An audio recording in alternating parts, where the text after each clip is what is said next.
नमस्कार, कुकिंग मराठी तडका या यूट्यूब चॅनलमध्ये आपले परत एकदा खूप खूप स्वागत आहे। आज मी परत एकदा आपली आई आजीच्या पद्धतीने केलेली पारंपरिक अशी पालकची भाजी घेऊन आले।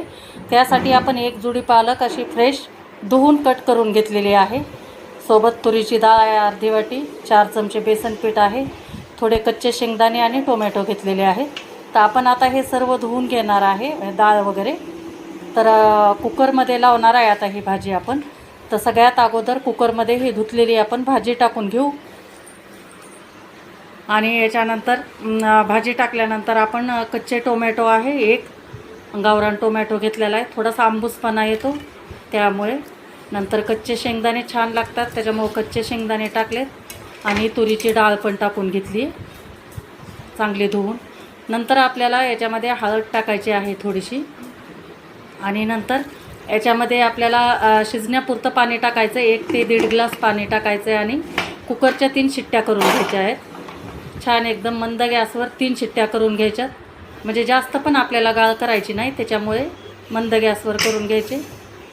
नंतर कुकर थंड झाल्यानंतर बघा छान आपली अशी भाजी शिजून तयार आहे। थोडीशी चमच्याने आपण अशी हटून घ्यायची। आता फोडणीसाठी आपण थोडासा लसूण घेतला आहे, कांदा घेतलेला आहे आणि याच्यामध्ये पातेल्यामध्ये आपण तेल टाकून घेतलं आहे। आता याच्यामध्ये पाव चमचा मोहरी टाकायची। मोहरी छान तडकल्यानंतर जिरे टाकून घ्यायचेत लगेचच। जिरे पण छान फुलू द्यायचे, ते एकदम करपू नाही द्यायचे। आणि नंतर लसूण घेतलेला होता 5-6 पाकळ्या, तो ठेचून घेतला आहे, तो पण टाकायचा आहे। छान गुलाबी कलर आल्यानंतर लगेच कांदा टाकून घ्यायचा आहे आपल्याला याच्यामध्ये आणि कांदा टाकून थोडंसं त्याला जास्त आपल्याला लाल करायचा नाही कांदा, थोडासा ट्रान्सपरंट झाला की झाला आपली फोडणी द्यायची आहे। तर 1 मिनिटभर लागतं।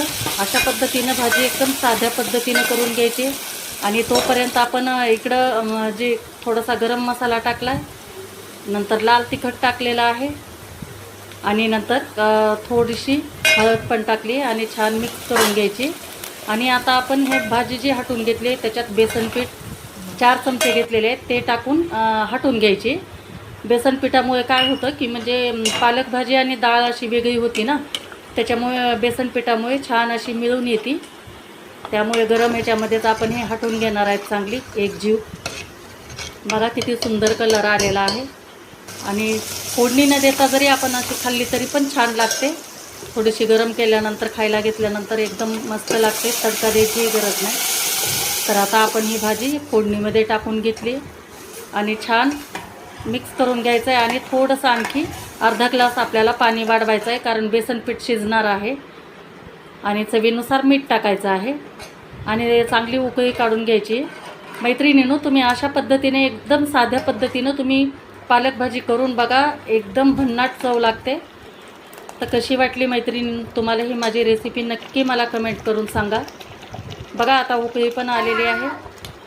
आता एका प्लेटमध्ये काढून घेते।